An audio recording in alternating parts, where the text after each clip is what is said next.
1966. I believe we were, if not the first, one of his first cross-country teams as a freshman. Didn't know what cross-country was. I wasn't sure if he knew about running that much at that time. But he sure knew how to use a stopwatch. He knew where to be at the right place to get under your skin when you were running. But he was there at the end. He was there at the end with confidence to build you up for the next race, the next day, whatever it may be. We became his first varsity team in '68.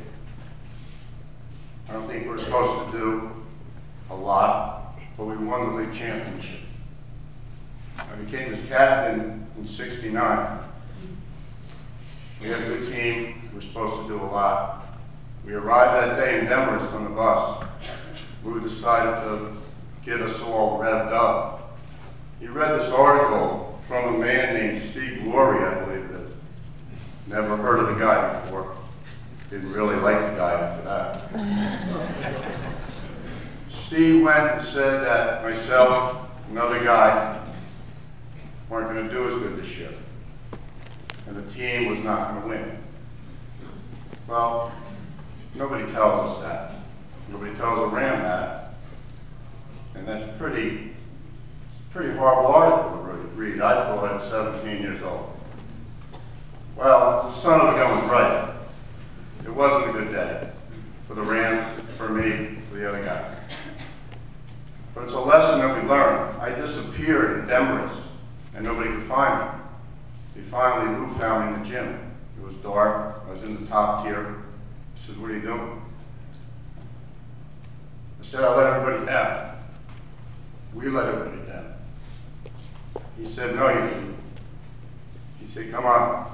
You got more to run, more meets to go." I said, "I'll be with you in a minute." He said, "No, we're going now. You're holding the bus up." So I followed him, and so on we went. At the end of running, I wasn't a great student either, Roger. And he said, "Where are we going to college? What are you looking at?" I said, "Well, you know, I've got an application with Coach McDonald, and I can go to William Patterson." He goes, "No, you're not. You're going to Montclair." I go to William Patterson. He had some contacts. 2 weeks later, he marched me to William Patterson, met the coach, and a month later I was in. I ran for several years.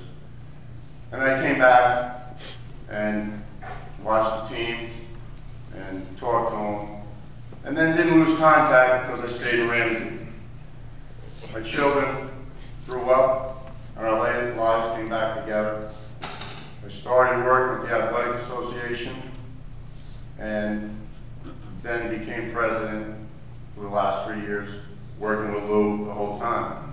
He brought track back to Ramsey.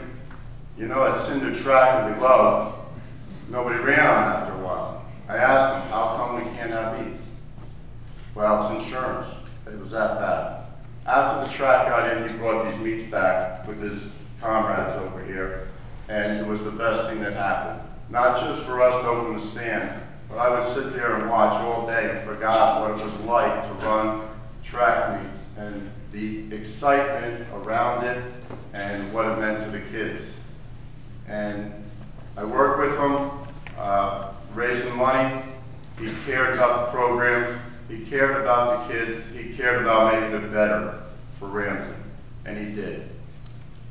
So in leaving, Janet, there's not enough words that I have or anybody else has that can comfort you at this time, except the one thing I left with the other day.